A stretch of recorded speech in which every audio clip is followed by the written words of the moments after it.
tarde, mis amigos ouvintes. Quinta-feira, 13 de março de 2025. Estamos aqui em uma tarde de chuva em Curitiba, Estado de Paraná, República Federativa do Brasil, abrindo mais um programa Paraná Internacional. Hoje com um grande convidado, um grande amigo, o Jorge, que vem nos visitar, e queria te agradecer fundamentalmente tua disponibilidade para você estar aqui e desejar uma boa entrevista entre nós dois. Sim. Jorge, basicamente conta um pouco de você primeiro. Vamos lá. Primeiramente, boa noite a todos aqueles que nos acompanham na Rádio Paraná Oficial. Agradecer a você, Santiago Galo, pela oportunidade de eu estar aqui com vocês hoje, conversando com seus ouvintes, com o nosso público que está nos acompanhando.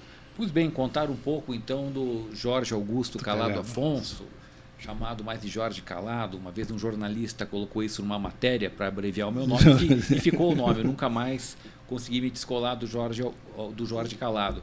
Falo Jorge Augusto e ninguém sabe quem é.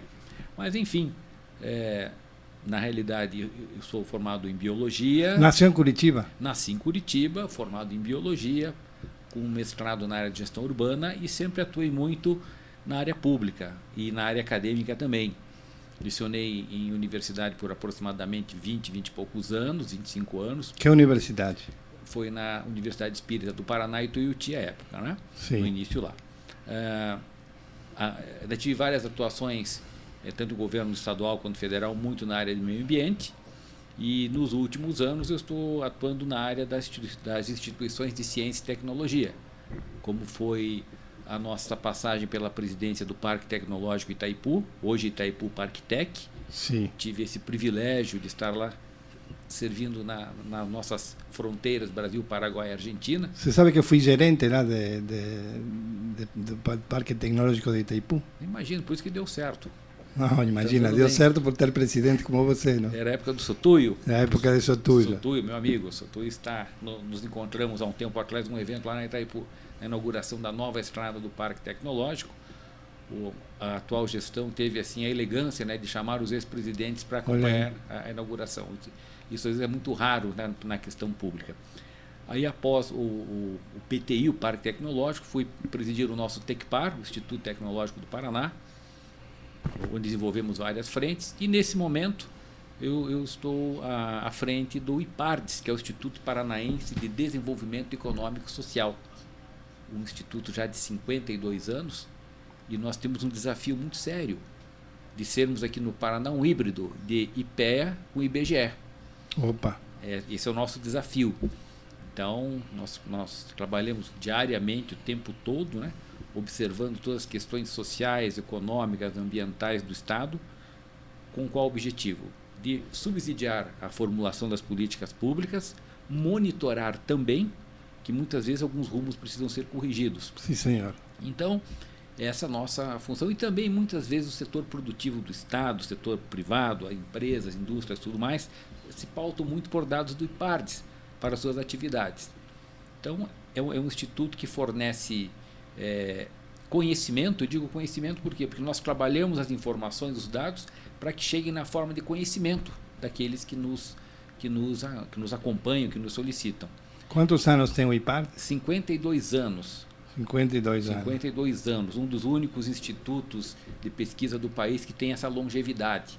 Alguns estados, por uma visão menos estratégica, talvez, acabaram encerrando seus institutos de pesquisa nessa área de estudos estatísticos, né? Em questões sociais, econômicas. Mas o Paraná persistiu porque o IPARD sempre teve um quadro muito valoroso de técnicos, tanto de economistas, geógrafos, assistentes sociais, biólogos e assim por diante. Então isso deu essa envergadura para que o IPARD fosse mantido por todos os governos. Bom, Alexandre, obrigado pela tua companhia nessa tarde também. Mas me conta um pouquinho do LACTEC. Você trabalhou no TecPar, desculpa, no TecPar. Antes de chegar a aprofundar um pouco mais no IPAR, eu queria saber um pouco o trabalho que foi feito no TecPar. Sim, TecPar foi um desafio interessante. Falando, né, com o Alexandre aqui, lembrei que o Alexandre é um veterano das rádios no Paraná, né? um profissional de referência, não só ele, como a família também. Mas, enfim, quando nós chegamos no Tecpar, logo após termos deixado o Parque Tecnológico Itaipu em 2019, quando iniciou o governo Bolsonaro, Itaipu foi novamente tomada pelos militares, nós nos retiramos e viemos compor aqui o governo do estado do Paraná. Chegando no Tecpar, eu encontrei um quadro um tanto caótico. Entendi. Porque o que ocorreu? O Tecpar estava fora do orçamento do estado. E vivia como? A gestão anterior sonhou que o Tecpar iria arrecadar muito recurso com alguns medicamentos e que não caberia no orçamento do estado. Então, achou por bem tirar. E, claro, isso para qualquer secretário da Fazenda foi um presente. Sim. E de maneira que assumiu o Tecpar em julho e nós tínhamos recursos para ficar até outubro, mais ou menos. Deus me livre. Aí, conclusão, conversamos à época com o secretário René Garcia, secretário da Fazenda, muito capacitado, né, com o apoio do governador, e a ideia era fechar o Tecpar. Nós não podemos fechar um instituto de 80 anos, precursor na vacina antirrábica do país, entre tantos outros trabalhos, por uma questão financeira. Nós temos que buscar uma recuperação nisso. Até porque o impacto social do Tecpar é muito forte em relação a isso, eu já vou explicar. Então apresentamos um plano de negócios para o secretário René, apresentamos um plano de recuperação e pedi um voto de confiança para o secretário René. Ali, já no segundo mês, nós já começamos a fornecer novamente vacina antirrábica para o Ministério da Saúde. Olha aí. Veja, o valor, à época da vacina antirrábica para o Ministério da Saúde, era em torno de R$1, R$1,50, alguma coisa. Mas começamos a fazer um pouco de caixa. Em paralelo, ampliamos os serviços dos nossos laboratórios. Análise de água, alimentos e assim por diante. Essa análise é feita pelo setor privado e setor público? Público. Só que o Tecpar tem um laboratório intenso, com bons profissionais e extenso para essas análises. E estava um pouco subutilizado na época. Entendi. Então nós visitamos as associações industriais, assim por diante, para ampliar essa nossa receita. Mas voltando na questão da vacina antirrábica, veja, uma vacina antirrábica por um preço baixo, que o Ministério da Saúde abre a campanha de vacinação todo ano. Para a população carente, recebe essa vacina gratuitamente. Então essa é a questão social do Instituto. E com uma tecnologia própria, uma tecnologia patenteada do Tecpar. Já para os outros proprietários de animais que podem adquirir uma vacina numa clínica veterinária, o valor é muito maior. Então essa vacina é produzida para atender os animais daqueles que precisam. Né? Sim. E você evitando, digamos, um caso de raiva, né, que é uma calamidade, você evita várias situações, não só óbito, mas também isso tem impacto econômico, social muito forte. E fomos avançando, de maneira que, após algum tempo de resultados sendo apresentados, nós conseguimos retornar ao orçamento do Estado. Conseguiram? Conseguimos retornar por um projeto de lei na Assembleia Legislativa. O governador o Ratinho Júnior enviou uma lei para a Assembleia Legislativa para que o Tecpar retornasse ao orçamento do Estado. Então nós começamos a gerar receita própria e começamos também, e tivemos esse retorno ao orçamento do Estado para subsidiar nossas ações, até para investimento. Eu lembro que quando cheguei no Tecpar, nós estávamos com 80 milhões negativos, alguma coisa assim. E conseguimos entregar com aproximadamente 20 positivos. Bem. Num período de 2, 3 anos. Mas foi muito trabalho, claro, técnicos valorosos, equipes administrativas muito, muito boas, de maneira que essa foi a nossa passagem. A nossa passagem. Existe agora também em construção no Tecpar um laboratório para desenvolver os kits de diagnóstico para 3 tipos de doenças bovinas: brucelose, leucose e tuberculose. Hoje o Brasil não produz esses kits diagnósticos. Hoje são importados do Uruguai, que não tem escala para tanto.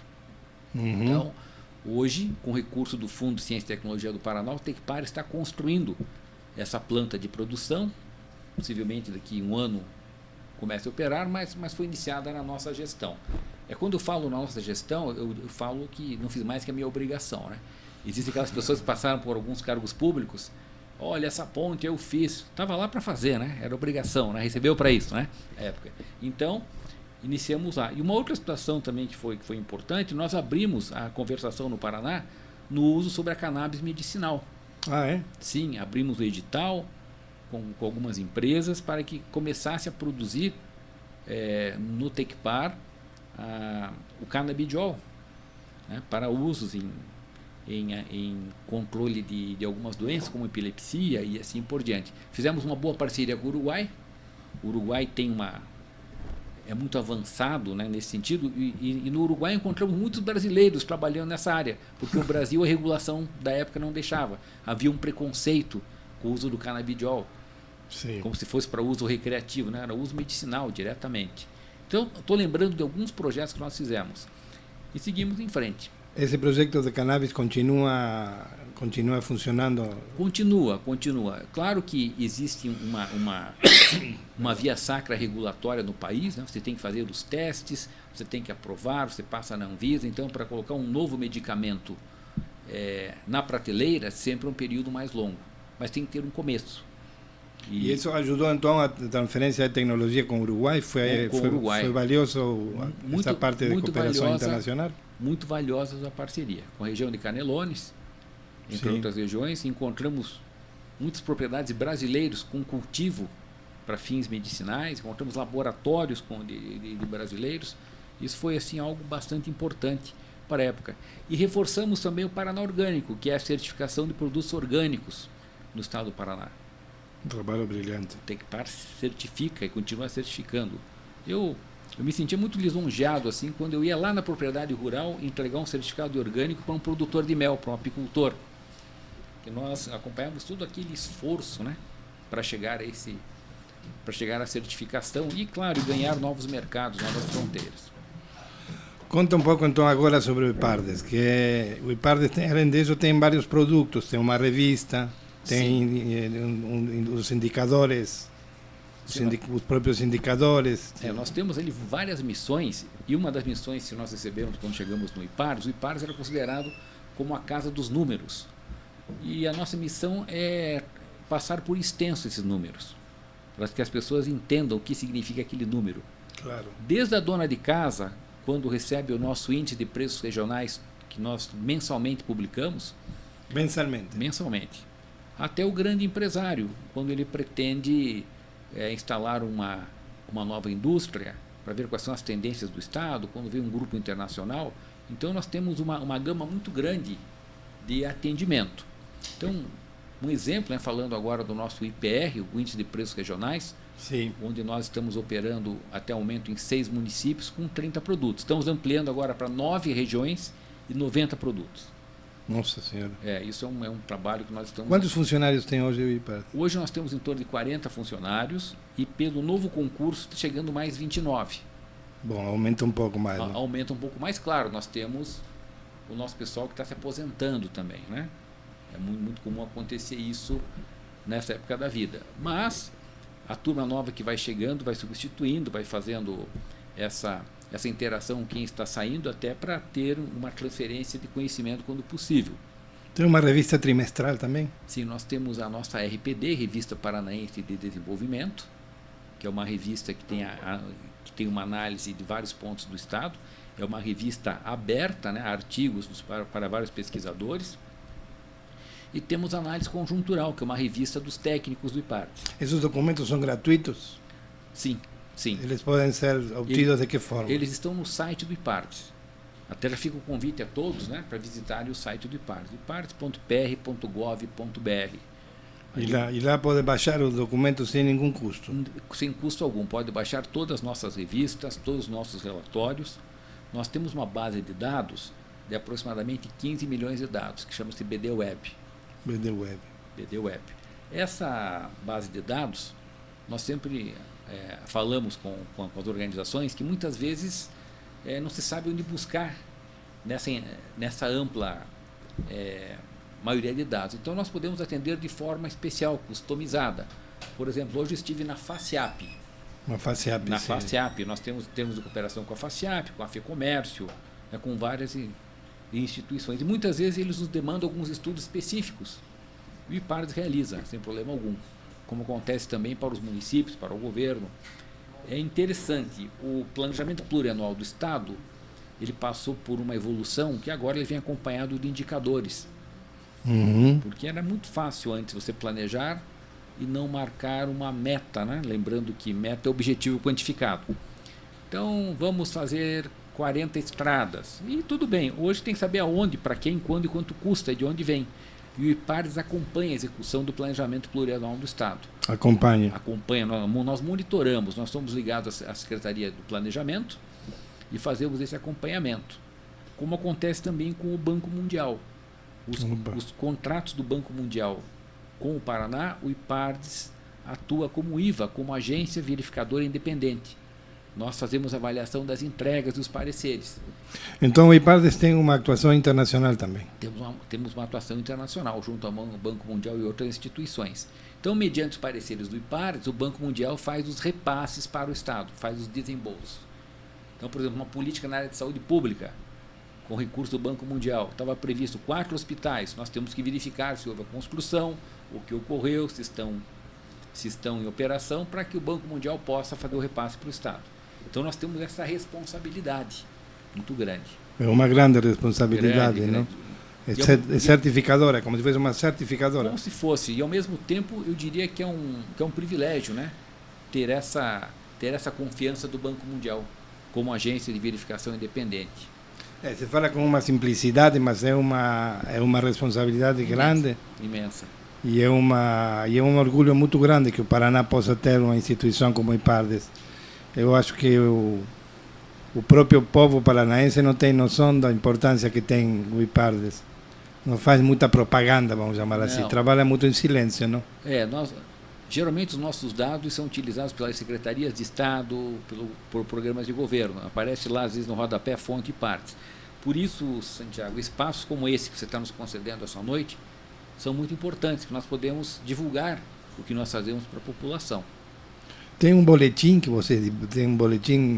além do índice de preços, tem outras publicações, além da revista? Sim, nós temos o boletim de exportações e importações do Estado. Isso que eu queria chegar, no boletim de exportação e importação. Isso, saiu ontem, o de fevereiro, né? Como que está a balança comercial? Olha, estamos de uma forma positiva, estamos hoje com a nossa balança comercial, início de ano ainda, para ter uma noção. Entre janeiro e fevereiro, o Paraná exportou 3 bilhões e 250 milhões de dólares. 3 bi 250. Em 2 meses. Em 2 meses. É o estado que mais exportou entre os estados do Sul.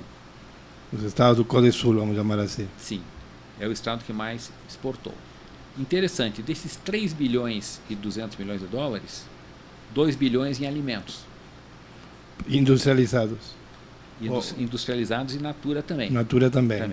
Então, o Paraná passa por um fortalecimento da industrialização, principalmente na questão de alimentos. Então, aquela soja, né, que antes viajava in natura para ser transformada em ração em outro país, né, para os rebanhos de outros países, hoje o Paraná está utilizando boa parte desta soja, desse milho, para ração e para nutrir os seus rebanhos. E o que ocorre nos nossos frigoríficos, nós temos a transformação, né? Não é só o envio de commodity propriamente dito. Já sai, né, o produto elaborado para vários países, né? Tem alguns mercados que são mais exigentes, outros menos. Qual que é o mercado hoje mais, onde o Paraná exporta mais? A China? Nós temos China, Argentina. Continua sendo a Argentina um parceiro importante? Sim, Argentina, sempre Estados Unidos, principalmente questão de automóveis, né? Estados Unidos, e nós estamos entre aproximadamente 180 países. 180 países. Os produtos do Paraná chegam, conforme a época do ano, até 200. Mas tem alguns mercados que nos chamam a atenção, como Bangladesh, Irã, Laos. Por quê? Nós estamos fazendo uma exportação de açúcar. Por questão de mudança climática, na questão da Índia, teve uma queda da produção de açúcar. Esses países consumiam açúcar indiano. E o Paraná está numa exportação de 200% a mais em relação a períodos anteriores. É o novo mercado. Nós exportamos também maquinários agrícolas, né, aqui da nossa região metropolitana, Araucária, da fábrica ali. O polo automotivo do Paraná de São José dos Pinhais é bastante importante. Então, além dos commodities, né, dos alimentos processados no Paraná, com valor agregado, nós temos também uma exportação importante de máquinas, veículos. Isso são os carros-chefes nossos.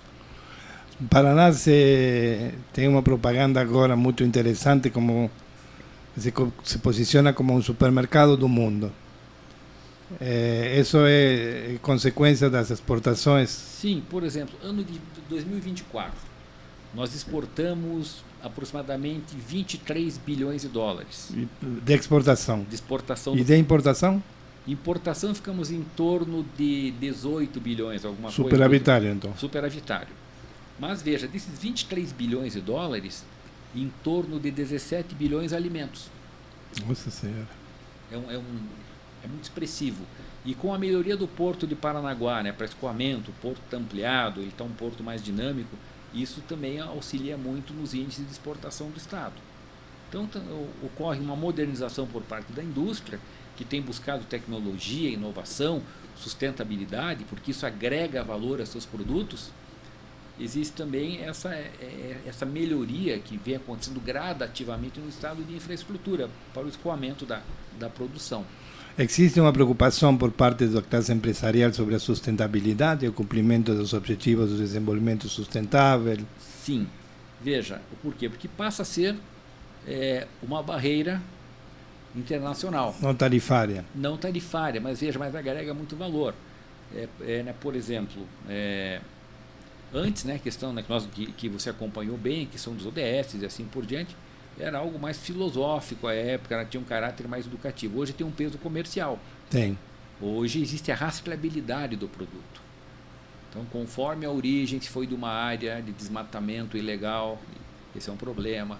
Se utilizou algum componente químico nocivo, esse é outro problema. Então, o ciclo de vida dos produtos hoje, que começa lá na seleção da matéria-prima até a disposição do resíduo final, passando para o processo produtivo e assim por diante, é importante. Hoje a atenção está sendo muito prestada em nível internacional.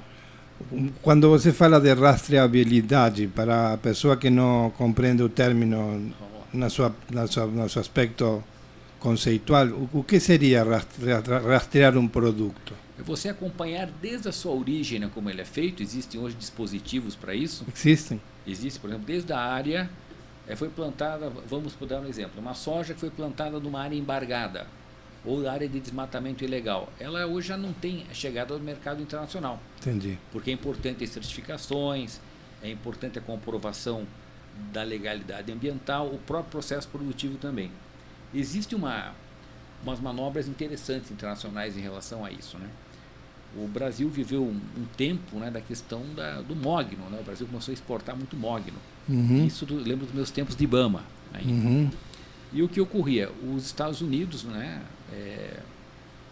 cessou a compra de mogno unilateralmente do Brasil, não compra mais. Mas o mogno chegava na República Dominicana, onde estivemos, e era transformado em mesa, cadeira, móveis, e aí ia para os Estados Unidos.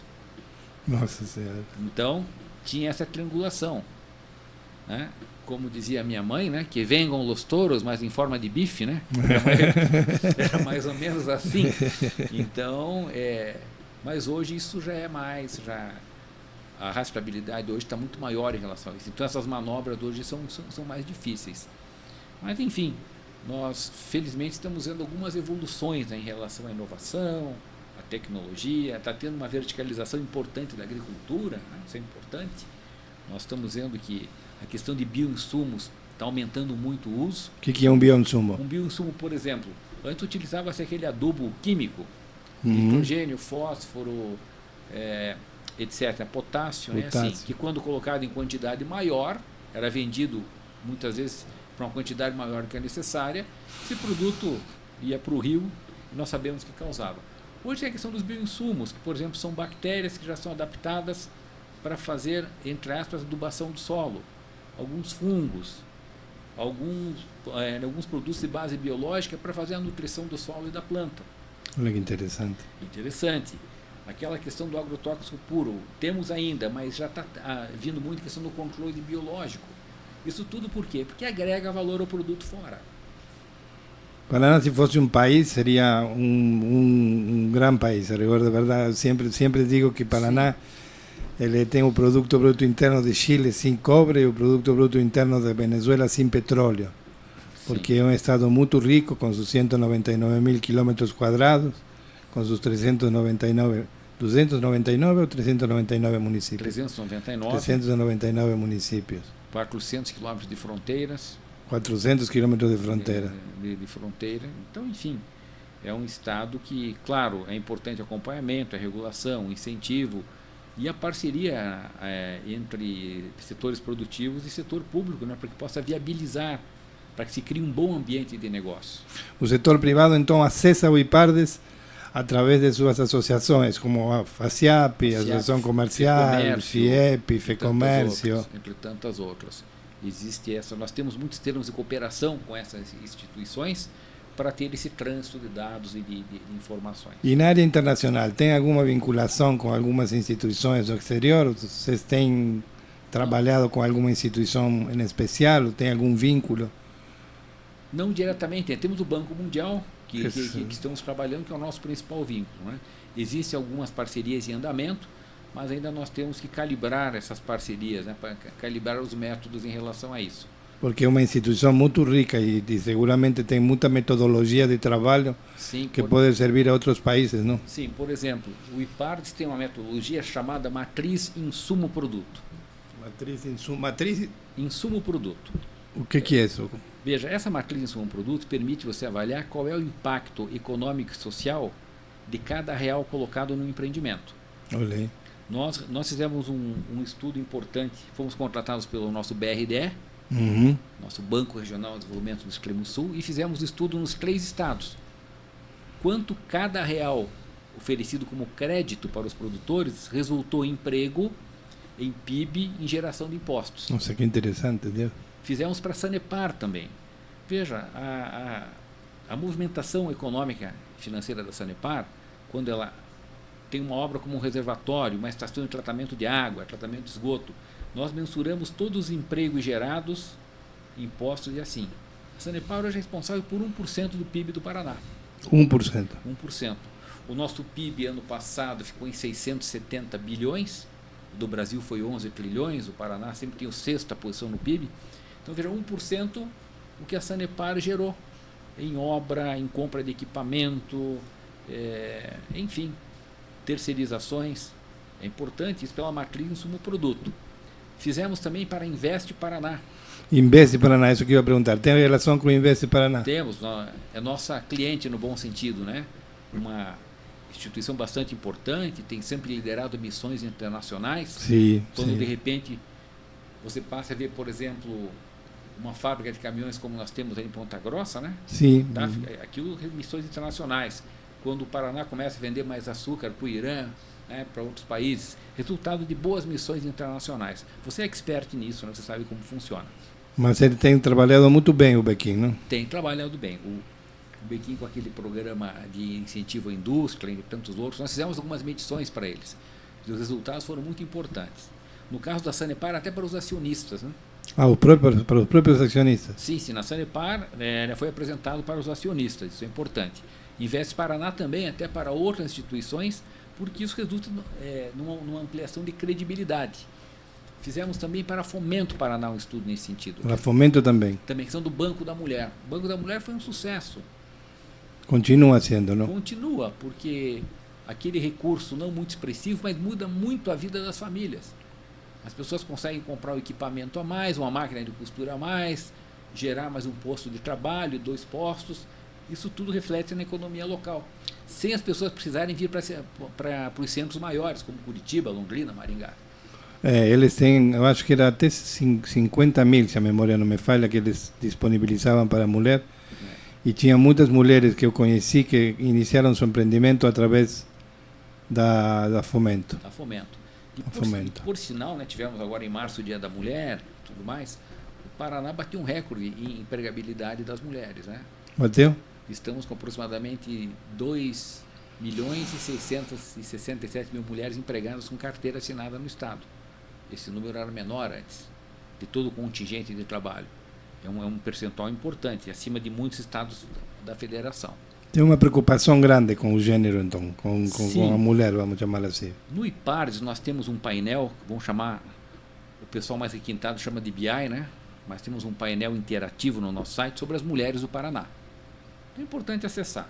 Lá nós temos condições de salário, qualidade, saúde, violência.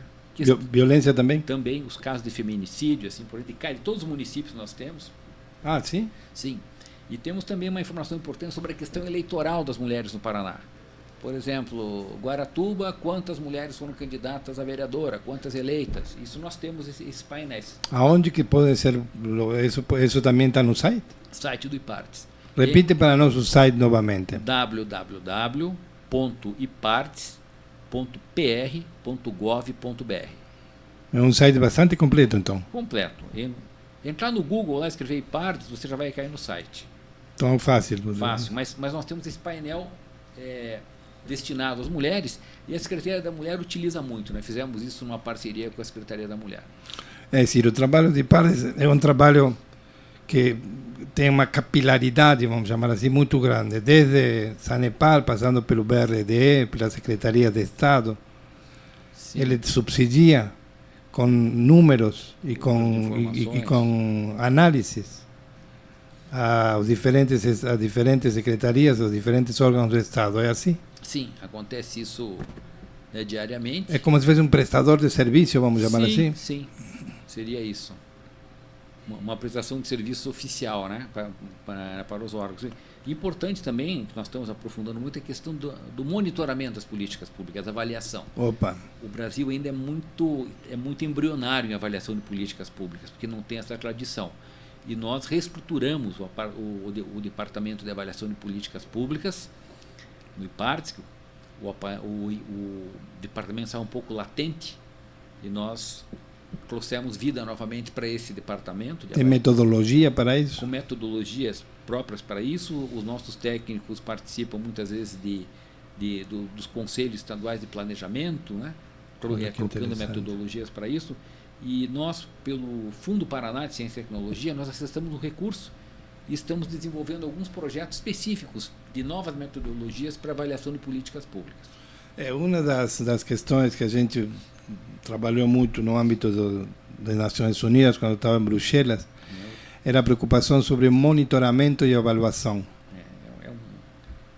É uma incógnita ainda, né, para algumas áreas. É importante ter novas metodologias que deem respostas rápidas para isso. Porque a aplicação dos recursos ela é notável, é decir, a quantidade de recursos que o governo está investindo em diversas áreas. Essa semana foi em saúde, a semana anterior foi em ciência e tecnologia, a outra semana foi nas estradas, na outra semana foi, enfim, são várias áreas que estão recebendo recursos. Agora, como saber se esses recursos estão sendo bem aplicados? Sim. Como monitorar isso? O IPARTS também está trabalhando, então, em forma intensa essa problemática? Em vários programas, como, por exemplo, no Plano Estadual de Saúde, o IPARTS acompanha, o Plano Estadual de Educação, nós acompanhamos todas as execuções. E outros programas de governo, como, por exemplo, existe um índice do IPARTS, metodologia própria do IPARTS, oriundo do capital intelectual do IPARTS, como quem passou por lá, José Moraes Neto. Opa, o José Moraes. O Moraes, né? Temos também o Carlos Manuel, né? O Carlos Manuel também. Todo esse time que passou por lá, o Maráquio, entre tantos outros, né, presidentes que nós tivemos de muita competência. É um desafio, né, dar continuidade ao trabalho desses gigantes, mas nós temos trabalhado o tempo todo. Mas existe um índice do IPARTS, Índice IPARTS de Desempenho Municipal, o IPDM. Porque às vezes o IDH a cada 10 anos demora, é uma coisa assim. Não é o nosso IDH do Paraná, mas é um índice que nós trabalhamos com a matriz renda, saúde e educação. São 3 parâmetros. Em quantos municípios? 399. Nossa Senhora. E o governador Ratinho Júnior falou assim: eu preciso saber os 80 municípios que estão com menor IPDM em renda. Os 80 menores. Fundamental para você fazer política pública para esses municípios. Fundamental. Apresentamos uma reunião de secretários, o governador falou: olha, cada secretaria tem que ter um programa para esses 80 municípios. E criou-se o programa Rotas do Progresso, que é um programa que atende às vocações regionais. Eu aposto muito em vocação regional, em arranjo produtivo local. Eu acho que é uma saída importante, né, para desenvolvimento. Então, tem 80 municípios que estavam com IPDM renda, né, na variedade de renda, os mais baixos, E as secretarias de Estado estão colocando recurso, como desde de novos barracões industriais, apoio à produção de orgânicos, apoio à agroindústria, a outros tipos de indústria também, aquilo de acordo com a vocação, para que esses municípios saiam do baixo IPDM renda, para que possam pelo menos ir para um nível médio. Os prefeitos devem estar muito satisfeitos com esse trabalho. Muito. Alguns que não entraram na lista dos 80 piores nos questionaram. Poxa, mas meu município também precisa. Pô, por que eu não estou na lista? Eu digo, você tem que comemorar que você não está na lista nesse momento. Né? Então, geralmente o pessoal, né, quando tem nota baixa, reclama. Né? Veio o prefeito reclamar, para nós no bom sentido, porque a nota dele estava alta, ele queria que tivesse baixa para entrar no programa. Não, mas aí não. Mas aí existem outros programas no Estado, como o Conecta 399, tantos outros, que, né, fomentam os municípios. Tem uma frase de Guto que não vou lembrar qual que é, mas quem projeta, como que é? Quem planeja tem futuro, quem não planeja tem destino. Achei interessante essa frase dele. E é um pouco o que você está colocando com muita humildade, porque eu conheço vocês há vários anos, a gente tem viajado juntos, inclusive para o exterior, sim, em 2005, 2007, 2010. A República Dominicana, eu acho que a gente foi. Fomos Haiti e República Dominicana. Fomos na fronteira, numa vez. Fronteira em Dajabon. Dajabon. Tinha o Rio Massacres. O Rio Massacres, lembro como fosse hoje. Fomos até de helicóptero para lá? Fomos de helicóptero. Fomos naqueles helicópteros da Força Aérea da República Dominicana. Sim. Que eu lembro aqueles helicópteros modelo Vietnã. Eram. Aqueles H1. Onde o único instrumento digital era o relógio do piloto. Era tudo analógico, mas fomos e voltamos em maior segurança. Graças a Deus. Com a sua organização. Não, imagina, eu simplesmente cumpria um mandato de poder levar em bom término, mas eu não sabia que o helicóptero era tão simples, não? Era a época era mais muito competente, eficiente, né? Porque fomos e voltamos e enfim, aquela missão foi muito importante. Eu acho que todo mundo, né, todo gestor público, ele precisa visitar outras regiões, outras áreas, não só para ampliar o seu conhecimento, mas também para fazer uma avaliação do que ele está fazendo, uma comparação.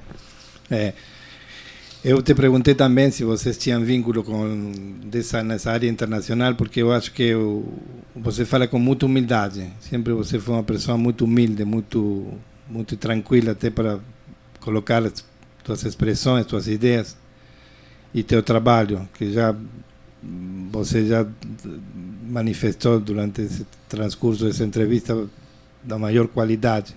Obrigado. E que nem sempre ele é reconhecido pela população. Ele vê o resultado de um hospital em um determinado município e ele não sabe que detrás disso tem todo um trabalho de informação e de acompanhamento da necessidade do próprio território. E vocês, na última revista, uma coisa que me chamou a atenção é que vocês estão apostando muito por o desenvolvimento econômico local. Sim.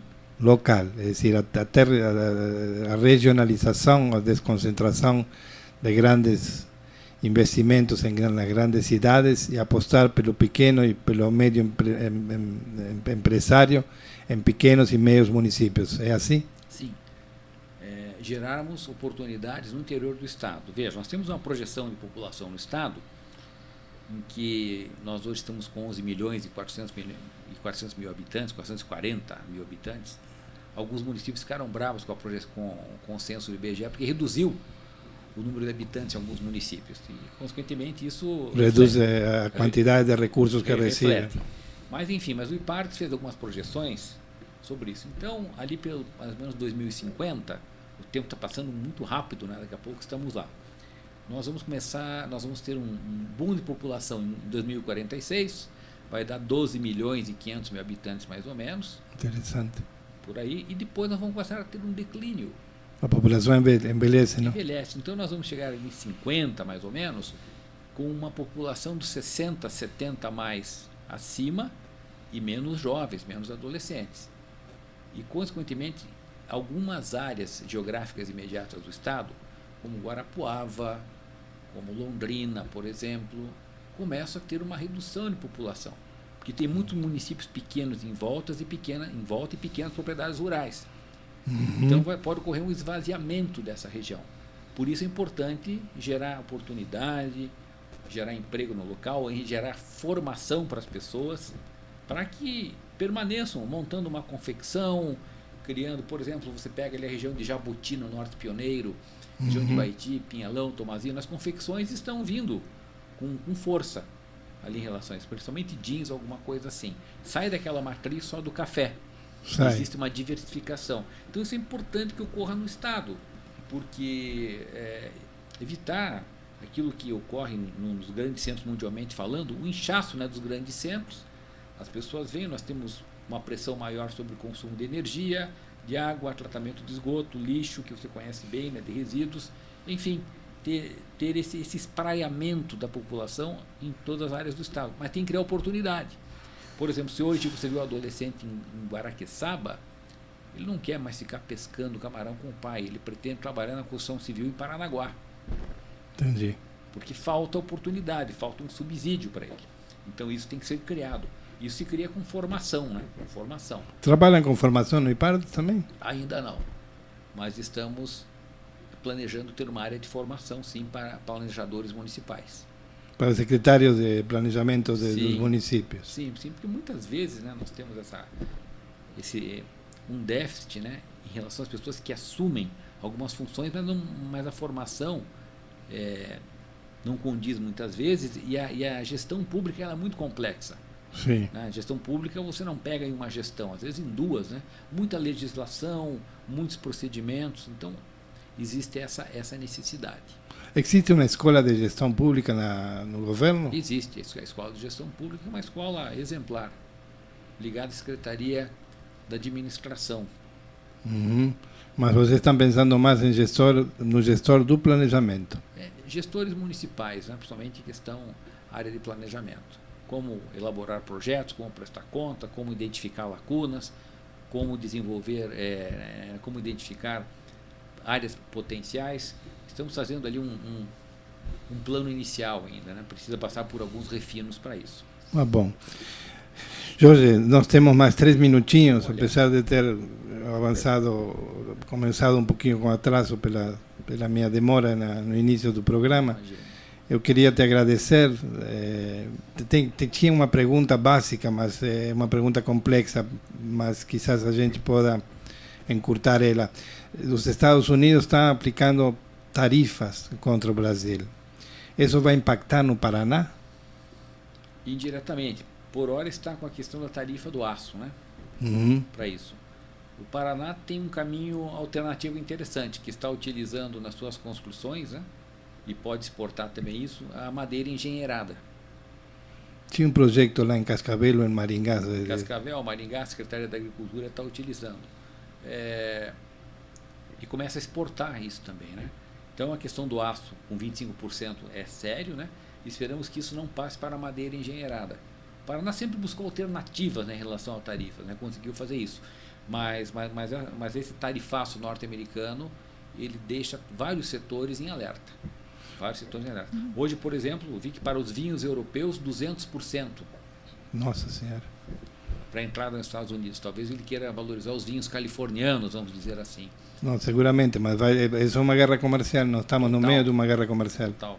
E que vai ter os seus desdobramentos na parte social, na parte ambiental, na saúde pública. É bastante complexa esse posicionamento. Tá.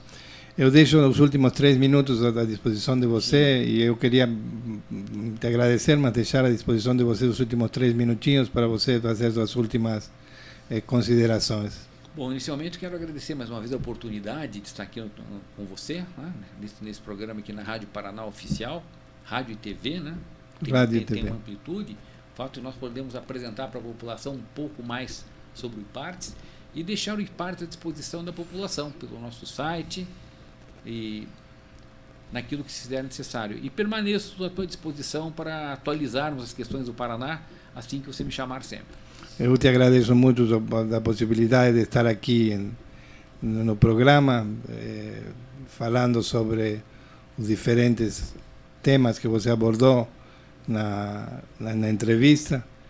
E eu sempre tive muita admiração por você, a rigor de verdade, porque você é generoso. Eu vejo você uma pessoa muito simples, a rigor de verdade, na tua forma de colocar as coisas, mas são coisas muito muito complexas. E Pardes desenvolve uma missão muito nobre, muito rica, e que dá suporte ao trabalho de várias secretarias, de várias instituições. E agora você falava anteriormente sobre a relação que vocês têm com instituições como a FACIAP, como a FEComércio, Sim. que seguramente se valem de seus dados, de suas informações para poder ter uma visão ampla, uma visão estratégica, uma visão que possibilita tomar decisões com fundamento. E eu sempre digo, Paraná é um exemplo de Estado, é um Estado que trabalha em silêncio, mas trabalha muito bem, tem um corpo de profissionais no setor público muito competente, tem técnicos que, como você falou agora, seguramente precisa de um relevo generacional, não? Sim. Que muitos deles já estão com a idade de ser aposentados. E por isso que você falava dos novos gestores que vão ser incorporados no IPARDES. Então, agradeço novamente a tua participação dentro do programa. Gostaria, sim, de contar contigo em outras oportunidades e deixar aberto o programa para quando você quiser vir dialogar conosco, sempre vai ser um prazer. Eu fiquei com algumas pendências de perguntar para ti sobre política internacional, mas o que mais me chamou a atenção nessa semana foram as diferentes medidas que a administração dos Estados Unidos está tomando e está deixando o mundo um pouco preocupado porque essa aplicação de tarifas não vai conduzir a um caminho muito fructífero e vai gerar uma guerra comercial. No dia de ontem, eu acho, a União Europeia também declarou a aplicação de tarifas na ordem de bilhões de euros contra os produtos dos Estados Unidos. E eu temo que isso tenha uma repercussão também aqui no Brasil, que a gente ainda não está sendo muito divulgado, nem muito analisado pelas diferentes autoridades, mas eu tenho certeza de que isso vai nos levar a um problema que ainda não sabemos quais serão as consequências. Mais uma vez, muito obrigado. Deixo o programa, como sempre, à disposição de você. Obrigado. E nos encontramos na próxima quinta-feira, desculpa, às 19 horas, no programa Paraná Internacional, aqui na Rádio Paraná Oficial. Muito obrigado. Boa noite. Boa noite, obrigado. Legal. Podíamos fazer uma foto, né? Nós aqui, estando aqui para pegar esse teu painel. Cadê aqui? Tem alguém que possa fazer uma foto nossa aqui? Eu estava deixando para fazer 1 hora. Espera aí, deixa eu desligar. Está chegando. Santiago Martingalo. Eu, na verdade, estava deixando aqui até completar 1 hora, já que você chegou com tanto atraso, né? Eu que pensei que era até às 20 horas nosso horário, por isso que eu... Não, eu na verdade, como a audiência estava bombando, né? Nós estamos com 196 mil ouvintes conectados nesse momento, e por isso que eu fui deixando, né? E se vai aumentando, eu vou deixando mais. Nós ia sair daqui meia-noite, mas com 300, 400 mil ouvintes. Mas já tomei muito tempo. Já esgotou a... Não esgotamos, mas esgotamos o tempo de hoje e foi uma excelente conversa Eu quero parabenizá-lo, né? E quero dizer que o ouvinte, né? Ele é solidário a você. Nós sabemos que amanhã No sábado nós teremos um evento da Red Bull em Curitiba, onde está toda a Avenida Cândido de Abreu fechada. O Galo trabalha na Avenida Cândido de Abreu e também reside na Cândido de Abreu. Sim. Isso que faz com que ele duplamente, né, esteja aí vivendo esse caos, né, que vive lá o Centro Cívico de Curitiba por causa desse evento. Por isso que é da Red Bull, que é para dar asas, porque você não vai conseguir andar pela rua, então você tem as asas para sair voando. Eu tenho as asas ali do lado ali da cadeira. Se você precisar depois, né, tem as asas ali do lado da cadeira, são asas de borboleta. Então, se você precisar para ir para casa, tem as asas ali. Mas a gente sabe, Galo, que está muito difícil o trânsito de Curitiba. Tá. E hoje, especialmente por causa desse evento de sábado, a gente sabe que você você é um homem sempre muito compromissado com o horário, um homem muito responsável. Sabemos que você não gosta, você é o cara mais pontual que eu conheço, então a gente sabe aí que é muito difícil, às vezes, a gente ter que assumir que a gente chegou atrasado no lugar. Mas fique tranquilo, né? Nós estávamos aqui até enquanto deu 7 horas, eu coloquei a vinheta do início do programa do rádio, estava aqui conversando com o Calado, porque nós sabemos, infelizmente, que hoje Curitiba já está complicado, chove fica mais complicado, e ainda com um evento que praticamente lotou 92% de todas as acomodações de hotéis da nossa cidade, então fica muito complicado. E ainda tem o jogo do Atlético. Daí não vai dar ninguém. Daí não vai dar ninguém. Daí eu discordo de você. Aí o jogo do Atlético, a gente pode falar do jogo do Curitiba. Não tem mais jogo do Curitiba. Não tem mais jogo do Curitiba, porque desclassificou da Copa do Brasil, desclassificou do Campeonato Paranaense, só do Atlético mesmo.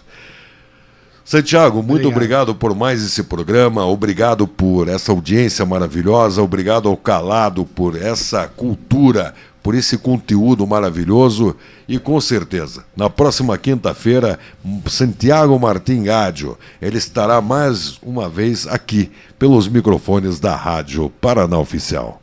Muito obrigado.